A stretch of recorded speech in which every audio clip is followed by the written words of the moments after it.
In this world of darkness populated by untold horrors, four idiots, united by fate and held together through disliking one another slightly less than everyone else they meet, might just save us all. Largely by accident. Welcome to This Bloody Mess, the increasingly poor decisions of four vampires.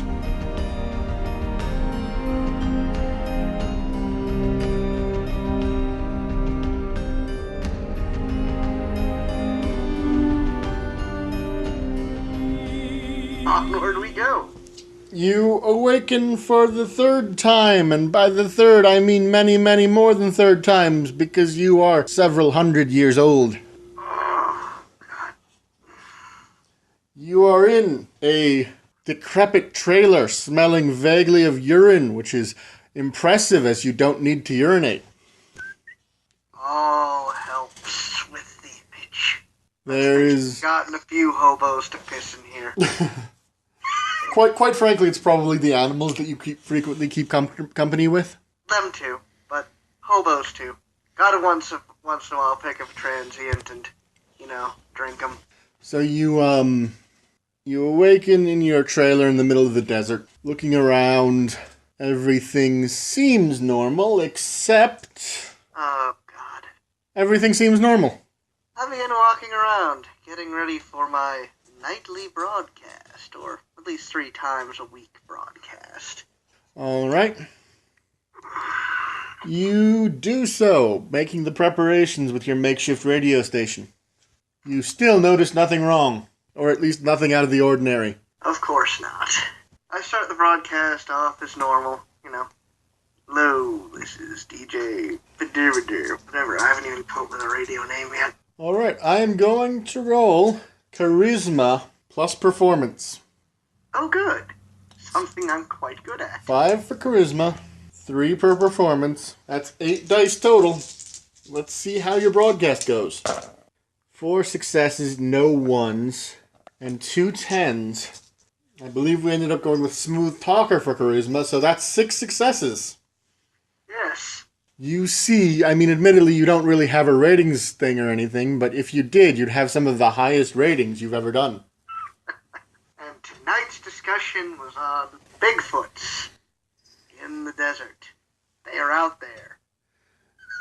Apparently the public really loves discussions of desert Bigfoot. Or sand yetis, as you call them. Yes, indeed. The Sand Yeti. You're just wrapping up your set when you hear a light tapping at the door. And with that, I must say goodnight. Sleep sound, everybody. And I go to the door. You open the door? I peer out the slight, things the blinds, see who's there. You see a man, well-dressed, genuinely well-dressed. He's not wearing a shitty suit that looks like it was once fancy. Oh, great. He's wearing a pair of sunglasses at night, and behind him is a limo. I open the door slightly and peer out. What, pray tell, you doing on my land? You're the radio guy, right? That'd be me, Commander X. Yeah. Old friend of yours wants to have a chat. I blink twice. Would this happen to be an old Victorian gentleman? Mayhap, go chap and cheerio and all that? I think he's Spanish originally? Well, color me intrigued. He's, waiting for you in the back of the limo if you'd like to take a quick ride with us. I suppose. Don't see why not. Alright. You get out of the trailer, you hop into the backseat of the limo. The man that you were just talking with goes around to the driver's side and begins to drive away. And you see that there is a figure, quite a large figure, in the darkness with a cigar in his hand. It looks like he's wearing a white suit. He is incredibly large, like this weird mix of muscle and fat that tells you the guy was built to fight stuff. Mm-hmm. When he dips his hand down out of the shadows and into the light, you can tell that his skin is horrible. It looks like it's a weird combination of albinism, skin cancer, and burns. Wow. And as he leans forward from the shadows so that you can see his face, you recognize this man, not from any point in this chronicle that we've done, but as someone you've met since you came to America, Nosferatu. A Nosferatu named Wilson Kincaid White. Mr. White. He gives a chuckle and he says, "And you're Mr. X, of course, now." Well, that's the radio name anyway. Still games. Yeah. You're that way. Well, I'm glad someone's keeping an eye on those damned sand yetis. Of course. I mean, how else are you going to cover up the strange animal mutilations out here and all that? What can I do for you? Well, as it happens, I find myself needing assistance in some matters in these modern nights. Now, I know your radio show is, in some ways, profitable, so... Oh, very much so. Finances, of course, are not something you need help with. But, of course, you know how much these bloodsuckers like to play at politics, and you know how useful it can be for our kind to form alliances. He claps his hand together like someone holding on to someone else for dear life. Indeed. At this point, my fingers are just tapping against each other. All things considered, they generally are helpful, but I generally try to stay out of the politics. They get messy. I understand. Which is why I thought you might not know about this, and he hands you a folder. I take a look at the folder, flip it open, start reading. It's actually a series of pictures. Oh. Most prominently, you see a figure getting off a boat in the middle of the night. Do I happen to recognize this figure? You haven't seen him since he was pissing blood in his pants and screaming and running out of a Victorian yard, but you do recognize him. I close my eyes, begin tapping my thumb against the door. Okay, so he's here. Oh, goody. Kindred have long memories and don't like to be embarrassed. I did give him a chance to not come onto my land. He fucked that up once. He shows up anywhere near my territory. He's going to very much not enjoy the final death I give him. I'd be careful. He's more connected now than he was then. Good for him. The only problem is, he already broke the rules. You don't invade another man's territory. I learned that a little bit ago. Finally figured out all those little rules Camarilla has, and that one seemed obvious to me, but apparently this one doesn't care. He has powerful friends and influential money. As you can see from the next page, he gestures for you to turn the photo over. Mm-hmm. Next photo down is, it appears to be the man meeting with a older Middle Eastern man with a huge scar on the side of his face and sort of an almost hawkish nose. I blink. Who in the bloody blue blazes is that? They call him the Falcon. He's an Assamite. Assassin kindred. Oh, God, not these ones again. I've had one dealing with this kind, and never again. Never again. Can't stand them. If Stefan is paying the Falcon for a hit, then it's likely that you're the target. No, really? I'm not surprised. I embarrassed the man. Did I actually manage to leave a scar? It's rare for anything to scar kindred, but a Gangle's claws can manage it. I thought as much.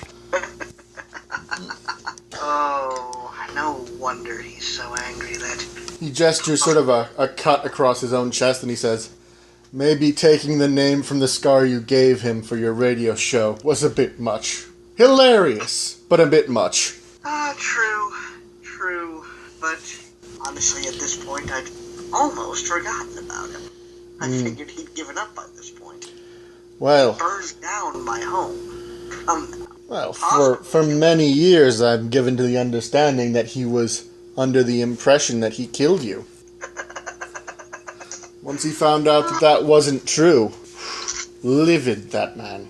Wonders of the internet, I'm guessing. Something like that. He recognized your voice from the threats and your talk of mysterious desert creatures on the broadcast waves. Loved your special on chupacabras, by the way. Well, all things considered, when that one group of Bruja decided to eat an entire herd of cattle, someone needed to come up with an explanation. I hear the one that's descended from Vikings is still singing your praises at the Anarch meetings. I don't doubt it. It's the one thing that's really good about having a radio show like this. Cover everything up and coming up with just so many fun stories. Yeah. Or why these strange things keep happening. Yes, indeed.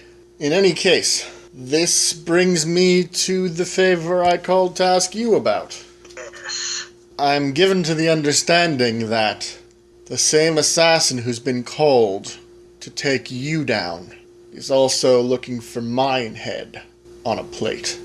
All things considered, knowing what I know about you, old friend, well, that's quite the tall order. Indeed. The problem is, I can't be prepared. Well, I can be prepared for an assassination attempt at any time of day or night. But that's just so stressful, I might not be able to run my businesses. And you know how I love my businesses. Oh, I very much do. Of course. Which means, between you and I, if two of his targets were in the same place at the same time, in a very public venue perhaps, He might need to come out and say hello. and we could be prepared for him when that happens. That's true. That's true. I have been receiving a few notices from people interested in me showing up somewhere outside of my radio broadcast. As it happens, that bumbling wannabe Prince Strauss of the Tremere is holding a gala. Oh, is he? Yes, during which the neonates of the new clans are going to be announced, the ones that are going to be allowed to act under their own interest as opposed to merely being raised by their sires. Ah, It's a huge public occasion. Every kindred in the city's gotten an invitation, and I've already publicly accepted. Were you to do the same, we might force our mutual enemy's hand. well, I don't see why not. I mean, it is such a rare occasion when I do come out. I have a feeling that might make a few of the local Ventru and their upper class lot shake a little bit. It could be good for a laugh.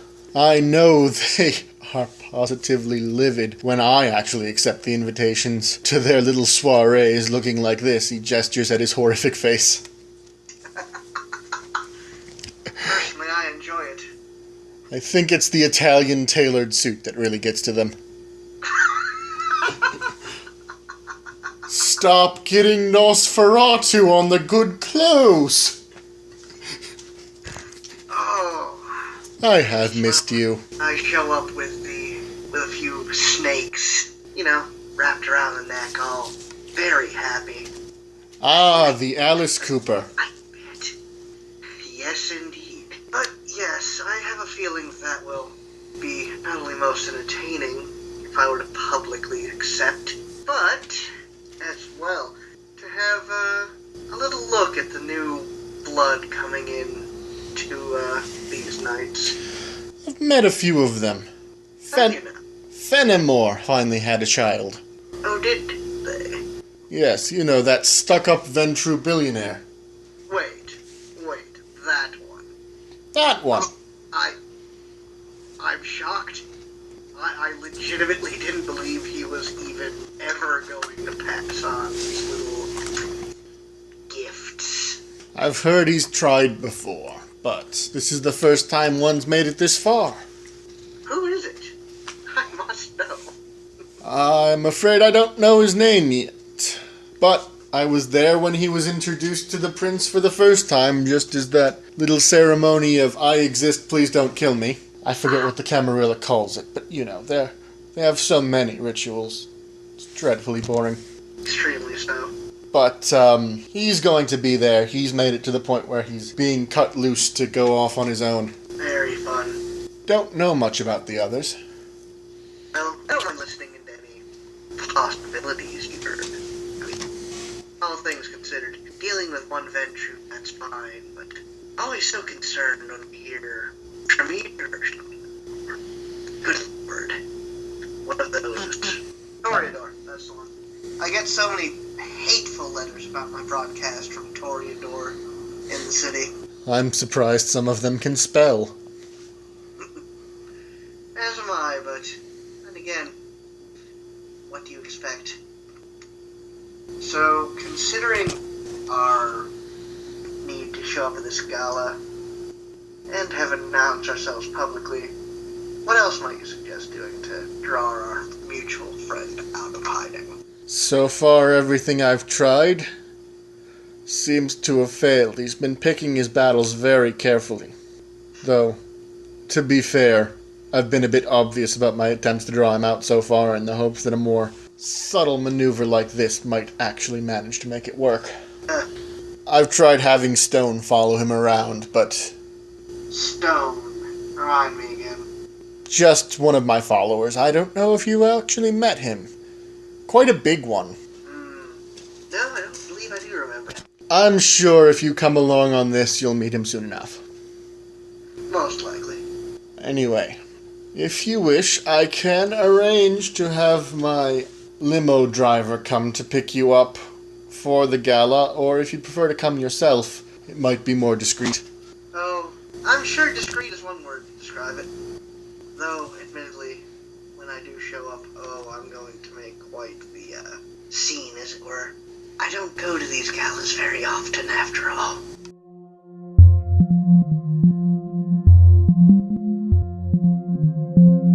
Thanks for tuning in to This Bloody Mess, the increasingly poor decisions of 4 vampires by Painted Still.